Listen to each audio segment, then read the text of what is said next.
জিলহজ মাসের প্রথম 10টি দিন, এই দিনগুলো হলো ইবাদতের, নেক আমলের সবচেয়ে বড় যে মৌসুম রমাদান, তারপরে সবচেয়ে বড় মৌসুম হলো জিলহজের প্রথম দশক। ইবাদত এবং নেক আমলের জন্য আল্লাহ সুবহানাহু ওয়া তাআলা আমাদেরকে কিছু মৌসুম দিয়েছেন, কিছু সিজন দিয়েছেন। এই সিজনগুলোর মধ্যে থেকে সবচেয়ে বড় ইবাদতের মৌসুম বা সিজন কোনটা? রমজান মাস। মাসব্যাপী পুরো 30 দিনের মৌসুম। রমজানের পরে ইবাদতের সবচেয়ে বড় বৃহত্তম ইবাদতের মৌসুম হলো কোনটা? জিলহজের প্রথম 10টা দিন। এই 10টা দিনের মর্যাদা, এই 10টা দিনের ফজিলত, এই 10টা দিনের মাহাত্ম্য আমাদের দেশের বেশিরভাগ মানুষ জানেন না। আমরা কোরআন এবং হাদিসের আলোকে 11টি আমলের কথা বলতে পারি। এই 11টি আমল এই দশকের জন্য খাস, স্পেশাল। নাম্বার 1 নম্বর এই দশকের আমল হলো বেশি বেশি আল্লাহর জিকির করা। কি করা? বেশি বেশি আল্লাহর জিকির করা। কারণ কোরআনে কারিমে সূরা তাওবাতে আল্লাহ রাব্বুল আলামিন এই দশককে ইঙ্গিত করে বলেছেন যে তোমরা আল্লাহ তাআলার জিকির করো ফি আইয়ামিন মাহদুদাত। নির্দিষ্ট দিনসমূহে, নির্ধারিত দিনগুলোতে তোমরা আল্লাহর জিকিরে মাশগুল থাকো। এখানে আল্লাহর জিকির যে নির্দিষ্ট দিনগুলোতে রাখার কথা বলা হয়েছে, সেই আয়াতের ব্যাখ্যা আবারও তাফসীর ইবনে কাসিরে এবং ইবনে আব্বাস রাদিয়াল্লাহু তাআলা সহ আরো অন্যান্য মুফাসসিরদের থেকে বর্ণিত হয়েছে যে নির্দিষ্ট দিন বলতে জিলহজের প্রথম 10 দিনকে আল্লাহ তাআলা মিন করেছেন। এই 10 দিনই তোমরা আল্লাহর জিকিরে বেশি বেশি করে আল্লাহ তাআলার জিকির করো। তাহলে জিকির শুধু না, পরিমাণে বাড়িয়ে বাড়িয়ে বেশি বেশি পরিমাণে জিকির করতে হবে। এই দশকে আল্লাহ তাআলার স্মরণ অন্তরে হবে, মুখে আল্লাহ তাআলার জিকির চলবে, কাজের মাধ্যমে জিকিরের আমল চলবে, অন্তরের স্মরণের মাধ্যমে, মুখে জিকিরের মাধ্যমে। কোরআনের তেলাওয়াত একটা জিকির, তাসবিহগুলো একটা জিকির, তাহমিদ আল্লাহর প্রশংসা একটা জিকির। এরকম যত জিকির আছে, এই দশক হলো জিকিরের দশক। সবচেয়ে বেশি জিকির চলবে। সবচেয়ে বেশি কি চলবে? জিকির চলবে। দ্বিতীয়ত যে আমলটি চলবে তা হলো যে কোনো নেক আমল, যে কোনো নেক আমল। কারণ একটু আগে আমরা হাদিস শুনলাম যে নবী করিম সাল্লাল্লাহু আলাইহি ওয়াসাল্লাম বলেছেন, মা মিন আইয়ামিন আল্লাহ আমালুস সালিহু ফিহিন্না আহাব্বু ইলাল্লাহ মিন হাযিহিল আইয়াম। এই জিলহজের 10 দিনের চাইতে অন্য কোন দিনের নেক আমল আল্লাহর কাছে বেশি প্রিয় না। মাস হিসাবে রমাদান সবচেয়ে সেরা, আর দিন হিসাবে খুচরা দিনগুলোর মধ্যে রমজানের বাইরে সবচেয়ে সেরা কোনটা? জিলহজের প্রথম দশক। রমজানের পরে মর্যাদার বিচারে সবচেয়ে বেশি মর্যাদাপূর্ণ দশক হলো এই দশক। এই জন্য এই দশকে আমল করলে আল্লাহর কাছে এত প্রিয় যে অন্য কোনো সময়ের আমল আল্লাহর কাছে এত প্রিয় না। এই জন্য এই দশকের দ্বিতীয় আমল হলো বেশি বেশি নেক আমল করা। বেশি বেশি কি করা? নেক আমল করা। রুটিন যে নামাজগুলো আছে, কাজগুলো আছে, সেগুলো বিশেষ ইহতিমামের সাথে করা। অন্য সময় আপনি নামাজে টুকটাক গাফলতি করেন, কিন্তু এই দশকে মোটেই করবেন না। অন্য দশকে আপনার ফজরের জামাত একটু মিস হয়, এই দশক মোটেই করবেন না। আগে থেকে ইহতিমাম থাকবে যে এই দশক কোনোভাবে ইবাদত থেকে আমি যেন দূরে না থাকি। আল্লাহ তাআলা আমাদের সবাইকে আমলের তৌফিক দান করুন। তাহলে 2 নম্বর আমল হলো বেশি বেশি নেক আমল করা এই দশকে। রুটিন নেক আমলগুলো যেগুলো সবসময় করতে হয়, এগুলোকে বিশেষ ইহতিমামের সাথে করা, আর আরো নফল আমল বাড়িয়ে বাড়িয়ে করা। আপনি অন্য সময় কোরআন তেলাওয়াত খুব বেশি করতে পারেন না, এই দশকে কোনো অবস্থাতে ছাড়বেন না। অন্য সময় তাসবিহ তেলাওয়াত খুব বেশি হয় না, এই দশকে কোনো অবস্থায় ছাড়বেন না। অন্য সময় নামাজে খুব বেশি খুশু ধরে রাখতে পারেন না, এই দশকে চ্যালেঞ্জ থাকবে যে ধীরস্থিরতার সাথে, মনোযোগের সাথে নামাজ পড়ব। এভাবে নেক আমলের কসরত করতে থাকবেন আল্লাহর প্রিয় পাত্র হওয়ার পথে। আমরা এগিয়ে যেতে চাইলে এই দশক, এই 10টা দিন আমাদের জন্য বিরাট বড় একটা সুযোগ। আল্লাহ আমাদের সবাইকে তৌফিক দান করুন। 3 নম্বর, এই দশকের করণীয় হলো সকল গুনাহ থেকে অন্য সময়ের চাইতে এই সময়টাতে বেঁচে থাকার জন্য বেশি সচেষ্ট থাকা। গুনাহ তো 12 মাসই আমরা করব না, কিন্তু এই দশক গুনাহ না করার ব্যাপারে চেষ্টাটা একটু বেশি থাকবে।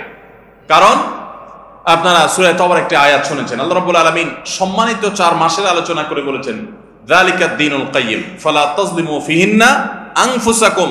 এই সম্মানিত মাসগুলোতে তোমরা নিজের প্রতি নিজে অবিচার করিও না। ভাইরা আমার, তার মানে যেই সময়টাতে আল্লাহর নৈকট্য লাভের সুযোগ, ওই সময়টাতে যদি কেউ পাপাচারে লিপ্ত হয়, এর চেয়ে পাপিষ্ঠ আর কে আছে? এই জন্য আল্লাহ রাব্বুল আলামিন আমাদেরকে দরদের সাথে বলছেন, ভাষা খেয়াল করেন, ফালা তাজলিমু ফিহিন্না আনফুসাকুম, তোমরা নিজের পায়ে নিজে কুঠারাঘাত করিও না। এই 10 দিন না, শুধুমাত্র এই পুরো সম্মানিত 4 মাস, সম্মানিত 4 মাসের ভিতরে টানা 3টা মাস চলছে, জিলকদ, জিলহজ, মুহররম, আরেকটা হলো রজব মাস, রমজানের আগের মাস। তাহলে সম্মানিত 4 মাসের মধ্যে এই 10টা দিন আবার বিশেষ মর্যাদাবান। অতএব এই আয়াতটা এখানে আরো বেশি ফিট হবে, অর্থাৎ পাপাচার থেকে বাঁচার জন্য আলাদা কসরত থাকবে। অন্য সময় আমি গুনাহের কাজ করলেও এই দশকে কোন অবস্থাতে আল্লাহর নাফরমানি করব না। আল্লাহ আমাদের সবাইকে বেঁচে থাকার তৌফিক দান করুন। ভাইরা আমার, তাহলে 3 নম্বর আমল আমরা পেয়ে গেলাম। 4 নম্বর আমল হলো যাদেরকে আল্লাহ তাআলা সামর্থ্য দিয়েছেন তারা হজ করবেন। এই দশক হজের আমলের মাস, আমলের দশক, এই দশকেই তো হজ হবে। অতএব যাদের তৌফিক দিয়েছেন আল্লাহ তাআলা তারা কি করবেন? হজ করবেন। এটা এই দশকের আমল। এটা হলো 4 নম্বর আমল। 5 নম্বর আমল হলো যাদেরকে আল্লাহ সামর্থ্য দিয়েছেন তারা এই দশকে কুরবানি করবেন। কারণ কুরবানি এমন একটা আমল, নবী করিম সাল্লাল্লাহু আলাইহি সাল্লাম মদিনা হিজরত করেছেন, এরপর থেকে প্রতি বছরে তিনি কি করেছেন? কুরবানি করেছেন। আল্লাহ নির্দেশ করেছেন ফাসাল্লি লিরাব্বিকা ওয়ানহার, তুমি তোমার রবের নির্দেশ পালনার্থে নামাজ আদায় করো এবং কুরবানি করো। তো এই জন্য ঈদুল আজহা অর্থাৎ এই জিলহজের প্রথম দশকের শেষ দিন অর্থাৎ 10ম দিনে কোরবানির আমলটা করা, এটা যাদের সামর্থ্য আছে তাদের জন্য প্রযোজ্য। এই দশকের একটা আমল হলো কি করা? কোরবানি করা। কয়টা আমল গেল? 5টা। 6 নম্বর হলো যাদের কোরবানি করার ইচ্ছা আছে তারা জিলহজের চাঁদ ওঠার আগে আগে জিলকদ মাসের শেষ দিনের মধ্যে তাদের হাতের নখ, চুল, গোফ, অবাঞ্ছিত লোম এগুলো সব কেটে পরিষ্কার করে ফেলবেন এবং এই দশক আর সেগুলোতে হাত দিবেন না। কোরবানি করে তারপরে সেগুলো পরিষ্কার করতে চাইলে করবেন, এই দশকে আর হাত দিবেন না। নবী সাল্লাল্লাহু আলাইহি ওয়াসাল্লাম বলেছেন মান আরাদা আন ইউদাহিয়া ফালা ইয়াখুয মিন শা'রিহি ওয়া আযফারিহি শাইআ, যে ব্যক্তি কোরবানি করার ইরাদা করেছে, নিয়ত করেছে, সেই জন্য তার চুল, নখ এগুলো না কাটে ওই 10 দিন। জিলহজের চাঁদ উঠছে আর কাটবেন না, চাঁদ উঠার আগে আগে কেটে ফেলবেন এবং কোরবানির পরে যায় কাটবেন, এই 10 দিন বিরত থাকা।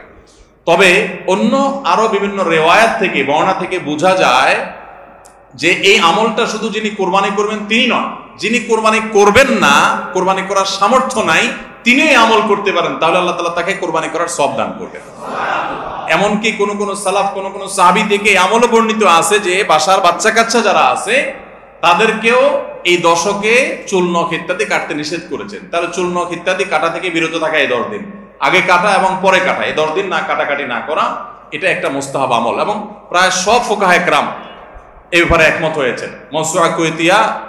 মাওসুআ ফিকহিয়া কুয়েতিয়ার মধ্যে লেখা হয়েছে যে ইত্তাফাকাল ফুকাহা, সব ফকিহগণ প্রায় একমত যে এই দশকে যিনি কোরবানি করবেন তিনি তো বটেই, কোরবানি যিনি করবেন না তাদের তরফ থেকেও চুল, নখ এগুলা কাটা থেকে বিরত থাকা মুস্তাহাব। তাহলে 6 নম্বর আমল গেল চুল, নখ ইত্যাদি এই দশক না কেটে থাকা। 7 নম্বর আমল হলো এই দশকে বেশি বেশি তাকবীর পাঠ করা। এটা তাকবীরে মুতলাক বলা হয়, সাধারণ তাকবীর। আল্লাহু আকবার, আল্লাহু আকবার, লা ইলাহা ইল্লাল্লাহ, আল্লাহু আকবার, আল্লাহু আকবার ওয়ালিল্লাহিল হামদ।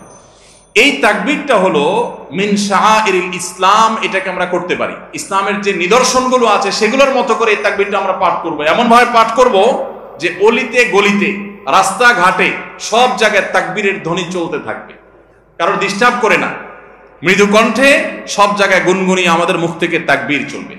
আপনারা অনেকে হয়তো শুনে থাকবেন সাহাবায়ে কেরাম রিদওয়ানুল্লাহি তাআলা আজমাইনের মধ্যে থেকে কেউ কেউ, আবু হুরায়রা রাদিয়াল্লাহু তাআলা আনহু, আরো কোন সাহাবীর আমল বর্ণিত আছে যে প্রথম দশক শুরু হলে তারা বাজারে চলে যেতেন। বাজারে কেন যেতেন ভাই? শুধুমাত্র এই নিয়তে বাজারে যেতেন যে বাজারে গিয়ে অনেক মানুষজন থাকবে, তাদের সামনে গিয়ে উচ্চস্বরে তাকবীর পাঠ করব, আমার তাকবীর শুনে পুরো বাজারের সবাই গুনগুনিয়ে তাকবীর বলে উঠবে, এই উদ্দেশ্যে শুধুমাত্র কোন কোন সাহাবী বাজারে যেতেন এবং যে বলতেন আল্লাহু আকবার, আল্লাহু আকবার, লা ইলাহা ইল্লাল্লাহ, আল্লাহু আকবার, আল্লাহু আকবার ওয়ালিল্লাহিল হামদ। শয়তান আমাদের পুরো সমাজকে গ্রাস করে ফেলছে ভাই, সর্বত্র। আমাদের বাসা বাড়ি, আমাদের ব্যবসা প্রতিষ্ঠান, আমাদের শিক্ষা প্রতিষ্ঠান, আমাদের চিন্তা চেতনা, মন, মগজ, দেহ, মস্তিষ্ক সবকিছু ইবলিস নানাভাবে আমাদেরকে প্রভাবিত করে রাখছে। ইবলিসের ওয়াজ তো আজকাল আমরা শুনি না। কোরআনে আল্লাহ তাআলা সবচেয়ে বেশি যাকে শত্রু হিসাবে দেখাইছেন সে হলো কে? ইবলিস। তার ব্যাপারে আল্লাহ বলেছেন যে সে আমাদের আদু ও মুমিন, স্পষ্ট শয়তান। আমরা জীবনে কোনোদিন দেখিই নাই, আল্লাহ বলেছেন স্পষ্ট শয়তান।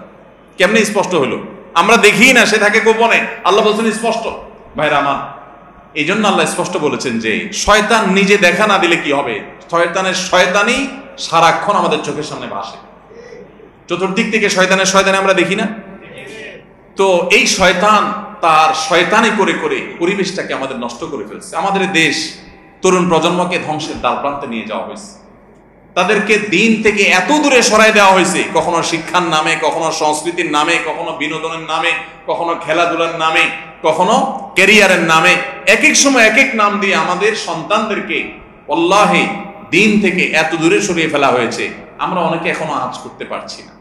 ভয়াবহতা কোথায় গিয়ে ঠেকেছে অনেকে অনুমান করতে পারছি না। সমাজ থেকে শয়তানের এই সমস্ত শয়তানের প্রভাব দূর করবার জন্য জিলহজের প্রথম দশকে অলিতে গলিতে, রাস্তাঘাটে, বাসা বাড়িতে, ব্যবসা প্রতিষ্ঠানে সব জায়গায় তাকবীর ধ্বনি উচ্চারিত করতে থাকেন। এই তাকবীর ধ্বনি নীরবে না, সশব্দে, সশব্দে বলতে মানুষকে ডিস্টার্ব করে না, যতটুকু মানুষ সহনীয় হয় মৃদু কণ্ঠে এই তাকবীর গুনগুনিয়ে আমরা গাইতে থাকবো, আওয়াজ করে করে বলতে থাকবো, সর্বত্র এটি ধ্বনিত হতে থাকবে। এই আন্দোলনটা আমার প্রত্যেকটা একটু করতে হবে। রাজি আছি তো ইনশাআল্লাহ? ভাইরা আমার, বাজারে গিয়ে, চায়ের দোকানে, মাছের বাজারে বা খুব জমজমাট বাজারে গিয়ে যদি আপনি হঠাৎ করে তাকবীর দিয়া উঠেন, আল্লাহু আকবার, আল্লাহু আকবার, লা ইলাহা ইল্লাল্লাহ, আল্লাহু আকবার, আল্লাহু আকবার, ওয়ালিল্লাহিল হামদ, কত মধুর কণ্ঠে এই তাকবীর পাঠ করা যায়।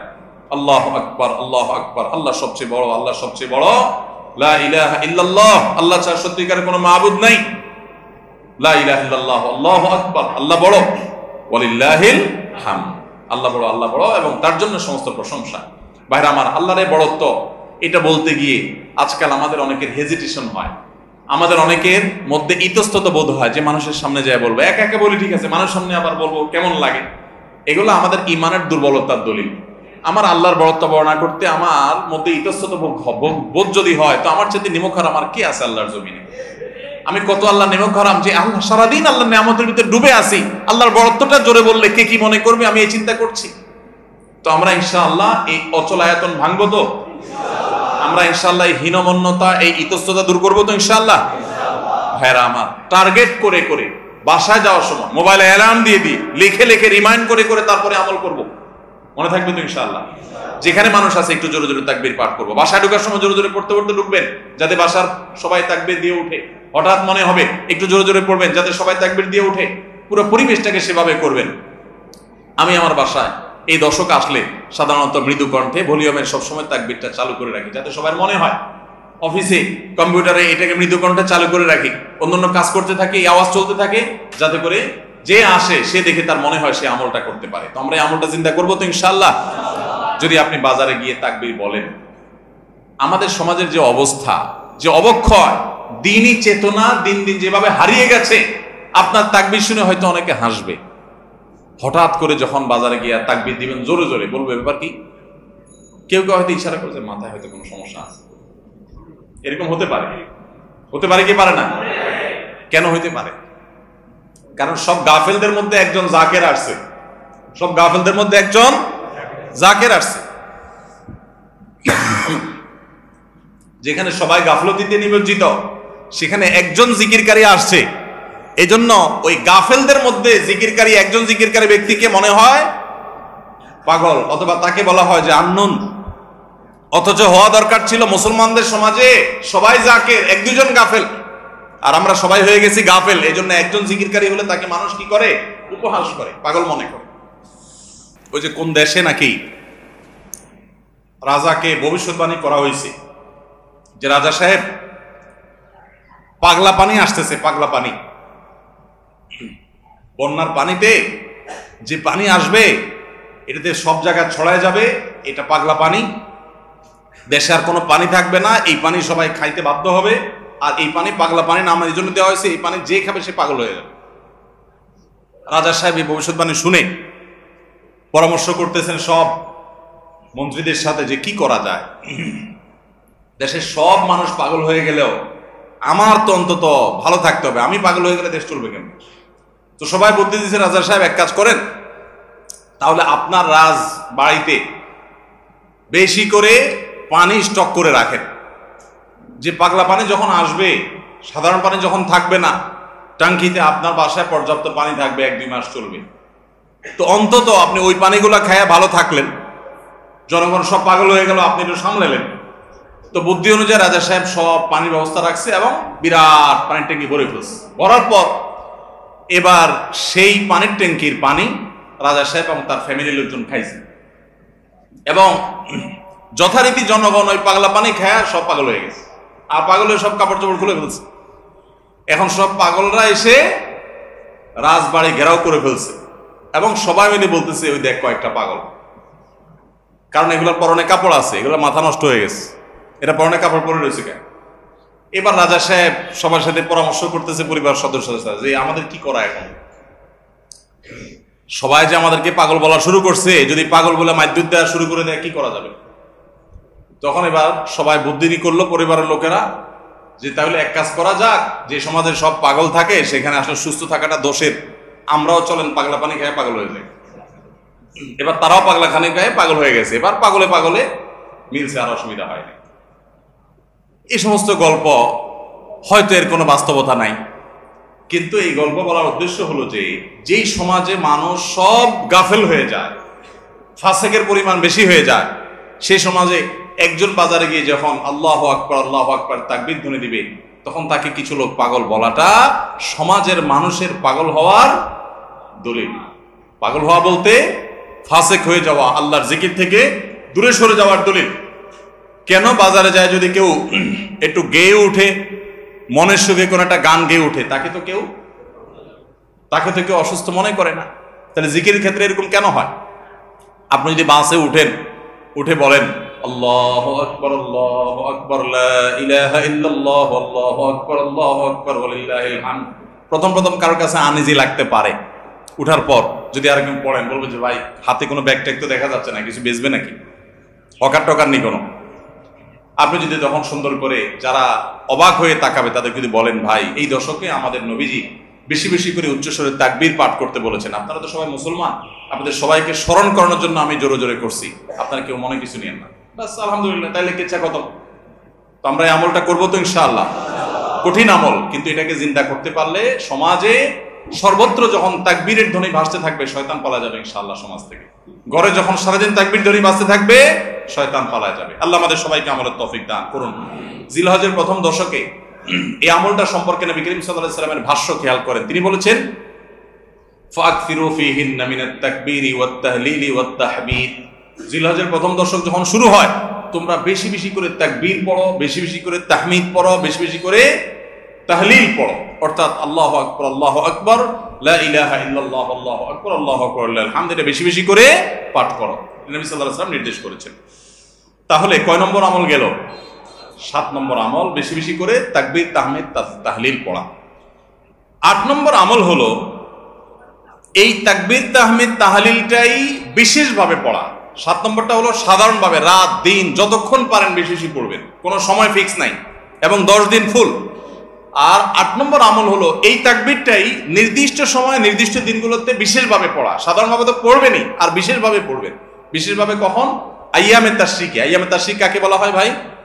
জিলহজের 9 তারিখ ফজরের পর থেকে নিয়ে জিলহজের 13 তারিখ আসর পর্যন্ত, জিলহজের 9 তারিখ ফজর থেকে নিয়ে জিলহজের 13 তারিখ আসর পর্যন্ত প্রত্যেক নামাজের পর সবাই যার যার জায়গা, পুরুষরা সরবে আর মা বোনরা বাসা বাড়িতে নীরবে তারা তাকবীর পাঠ করবেন। আল্লাহু আকবার লা ইলাহা ইল্লাল্লাহ আল্লাহু আকবার ওয়ালিল্লাহিল হামদ। প্রত্যেক নামাজের পরে একা একা পড়েন আর জামাতে পড়েন, সর্বাবস্থা। জামাতে পড়লে ইমামের সাথে তাল মিলায় পড়তে হবে জরুরি না, প্রত্যেকে যার যারটা শেষে পড়বেন। মনে থাকবে তো ইনশাআল্লাহ? তাহলে 8 নম্বর আমল হলো আইয়ামে তাশরিক, অর্থাৎ জিলহজের 9 তারিখ থেকে 13 তারিখ পর্যন্ত প্রত্যেক নামাজের পরে তাকবীরগুলো জোরে জোরে পাঠ করতে থাকবো ইনশাআল্লাহ। 9 নম্বর আমল হলো জিলহজের 1 তারিখ থেকে 9 তারিখ পর্যন্ত এই 9 দিনই নফল রোজা রাখা। এই 9 দিনই নফল রোজা রাখা। এই 9 দিন নফল রোজা রাখা সম্পর্কিত একটা হাদিস পাওয়া যায়, এবং এই 9 দিনের নফল আমল সম্পর্কে মওসুআ ফিকহিয়া কুয়েত থেকে প্রকাশিত ফিকহ বিশ্বকোষ, সেখানে বর্তমান সময়ের সবচাইতে অথেন্টিক ফতোয়ার কিতাবগুলোর মধ্যে থেকে, প্রসিদ্ধ কিতাবগুলো থেকে একটা, ফতোয়ার কিতাবগুলো থেকে মওসুআ ফিকহিয়া কুয়েতিয়া, সেখানে লেখা হয়েছে যে ইত্তাফাকাল ফুকাহা, সমস্ত ফকিহগণ এবারে একমত যে জিলহজের 1 তারিখ থেকে 9 তারিখ পর্যন্ত এই 9 দিনই রোজা রাখা মুস্তাহাব। এই 9 দিন রোজা রাখা মুস্তাহাব। বিভিন্ন বর্ণনায় এটি প্রমাণিত হয়, যদি সে বর্ণনাগুলো কোনো সনদ দিয়ে মুহাদ্দিসরা কেউ আপত্তি তুলেছেন, কিন্তু ফুকাহে কেরাম এ ব্যাপারে রেকমেন্ড করেছেন যে এই 9 দিন রোজা রাখা মুস্তাহাব। যেহেতু জিলহজের প্রথম 10 দিনের পুরো 10 দিনই ইবাদত আল্লাহর কাছে প্রিয়, অতএব নফল আমল, রোজাও একটা নফল আমল, সেই হিসাবে রোজাটা অটোমেটিকও চলে আসে। এজন্য 9 নম্বর আমল হলো জিলহজের 1 থেকে 9 তারিখ পর্যন্ত এই দিনগুলো কি করা? রোজা রাখা। 10 নম্বর আমল হলো স্পেশালি বিশেষভাবে আরাফার দিনে অর্থাৎ জিলহজের 9 তারিখে রোজা রাখা। জিলহজের 9 তারিখে কি করা? রোজা রাখা। প্রথম 9 দিন সাধারণ, আর বিশেষভাবে 9 তারিখের গুরুত্ব আরো বেশি, কারণ নবী করিম সাল্লাল্লাহু আলাইহি সাল্লাম বলেছেন, সিয়াম ইয়াউমি আরাফা আহতাসিবু আলাল্লাহি আন ইউকাফিরা সানাতাল্লাতী ক্বাবলাহা ওয়াল্লাতী বাদাহা।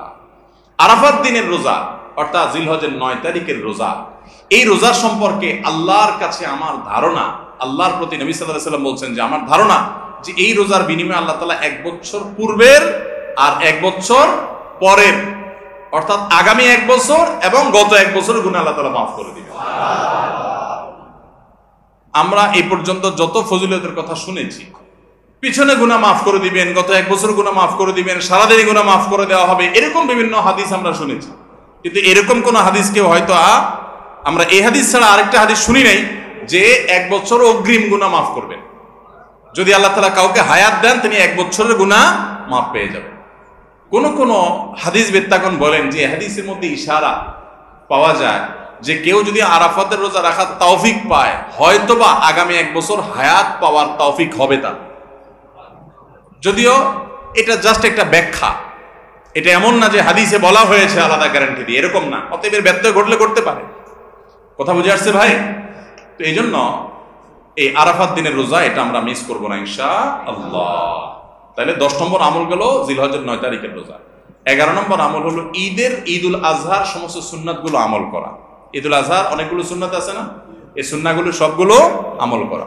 ঈদুল আজহার যে সুন্নাহগুলো আমল সাধারণত হয় না, গোসল আমরা করি, সুগন্ধি আমরা ব্যবহার করি, আলহামদুলিল্লাহ, অন্য অনেক সুন্নাত আমরা আমল করি, কিন্তু যে সুন্নাতের আমল সাধারণত হয় না তার ভিতরে একটা হলো ফজরের নামাজ মহল্লার মসজিদে এসে পড়া, ভোর রাতে আগে আগে উঠা। অন্য সময়ের চাইতে ঈদের দিন ফজরে মুসল্লি আরো আমাদের মসজিদে কম থাকে, কারণ চাঁদ রাতে তামাশা করে বেড়ায়, ফজর নামাজ মিস হয়ে যায়। তো ইমানদার সেটা করতে পারেন না। ঈদের সুন্নাহটা বিশেষভাবে আদায় করার চেষ্টা করা দরকার, অর্থাৎ জামাতের সাথে ফজর নামাজ পড়া দরকার, আগে আগে উঠা দরকার। ঈদের দিনের সুন্নাতগুলোর মধ্যে থেকে একটা। আরেকটা সুন্নাত আমাদের অবহেলিত, আদায় হয় না, সেটা হলো ঈদুল আজহা হোক আর ঈদুল ফিতর হোক, ঈদের নামাজ মাঠে পড়ার চেষ্টা করা দরকার। কোথায়? মাঠে। মাঠ এখন কম, বিশেষ করে শহর এলাকাতে মাঠ একটু কম, কিন্তু যেগুলো আছে সেগুলোও যদি সঠিকভাবে সবগুলোকে ব্যবহার করা হয় তাহলে অনেক জায়গায় সুন্নাহ জিন্দা হয়। আমরা ঈদের নামাজ মসজিদে পড়ি, কেন পড়ি? একটা অজুহাত দেই, মাঠ কম। এই অজুহাত সব ক্ষেত্রে গ্রহণযোগ্য না এবং সঠিক না। অনেক জায়গায় মাঠ থাকা সত্ত্বেও মানুষ মসজিদে নামাজ পড়ে, কারণ সব মহল্লার মানুষ আলাদা আলাদা নিজেরা একটু মাতবরি করতে চায়। আমরা আবার আরেক জায়গায় নামাজ পড়তে যাবো, আমাদের একটা বাকাওয়াতি থাকে। এই রোগ মসজিদে ঢুকে গেছে, মসজিদ কমিটির লোকদের মধ্যে রোগ ঢুকে গেছে। তারাই কোরবানি করতে রাজি না যে আমরা এখানে জমাত করব না, চল আমরা সবাই মিলে বড় একটা মাঠে করি। বড় মাঠে কয়েক মসজিদের মুসল্লিরা একসাথে নামাজ আদায় করার যে সৌন্দর্য আছে, এই সৌন্দর্য মসজিদের মধ্যে ঈদের নামাজ পড়ার মাধ্যমে নাই। এই জন্য ভাইরা, মাঠে ঈদের নামাজ জিন্দা করার চেষ্টা করতে হবে ইনশাআল্লাহ। চেষ্টা করা যাবে না ইনশাআল্লাহ? তাই বলে আবার রাস্তাঘাট আটকায় মানুষের অসুবিধা হয় সেভাবে করে ঈদের নামাজ ব্যবস্থা করেন না। হ্যাঁ, যদি কোনো রাস্তা এরকম হয় যে না, এ রাস্তা বিকল্প বহু রাস্তা ডানে বামে আসে, মহল্লার রাস্তা, কারোর কোনো অসুবিধা হবে না, তাহলে সেখানে হতে পারে শর্ত সাপেক্ষে। কিন্তু সাধারণত রাস্তা নয়, বরং আমাদের নামাজ পড়তে হবে কোথায়? মাঠে। এবং ঈদের নামাজ মসজিদে আদায় করবেন না, মাঠে আদায় করবেন। এই আওয়াজটা সর্বত্র তোলা দরকার। শহর তো বটেই, গ্রামে পর্যন্ত এখন প্রত্যেক মসজিদের নামাজ হয়। কেউ কাউকে মানতে রাজি না, আরেক জায়গায় ঈদগাহে নামাজ পড়ে আমাদের ইজ্জত থাকে নাকি? তো এই লোক ইসলাম বুঝে নাই। ঈদের জামাত হবে, অনেক বড় জামাত, সেখানে বহু মসজিদের মুসল্লিরা আসবে, এটার মধ্যেই সৌন্দর্য, পুরো মহল্লার মানুষের সম্মিলন করবে, এই সুন্নাতটা আদায় হয়।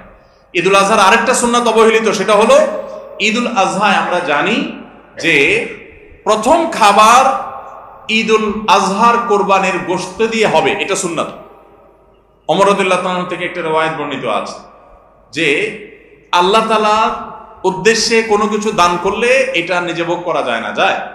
আপনি আল্লাহর রাস্তার জন্য, আল্লাহকে খুশি করার জন্য আল্লাহর রাস্তায় কিছু দিয়ে দিয়েছেন, এটা কি নিজে খাওয়া যায়? আর এটা আপনি গরিবকে দিয়ে দিবেন, মসজিদে দান নিয়াত করলে মসজিদকে দিয়ে দিবেন, আপনি নিজে ভোগ করতে পারবেন না।